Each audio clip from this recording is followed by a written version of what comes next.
नमस्कार मित्रांनो, आज आपण आयुर्वेदामध्ये सांगितलेल्या जठराच्या 3 काल्पनिक भाग बघणार आहोत. आयुर्वेदामध्ये जठराचे 3 काल्पनिक भाग सांगितले आहेत. त्यामध्ये अल्प आहार, सम्यक आहार आणि अतिआहार हे जठराचे 3 भाग सांगितले आहे. यामध्ये आज आपण फक्त जठराचे जो पहिला भाग आहे अल्प आहार, हा एकच आहार बघणार आहोत.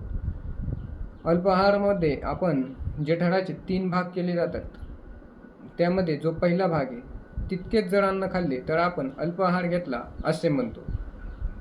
हा अल्प आहार घेतल्यामुळे काही विकृती निर्माण होतात. म्हणजेच नेहमीच जर आपण अल्प आहार घेत राहिलो तर काही विकृती, आजार निर्माण होतात.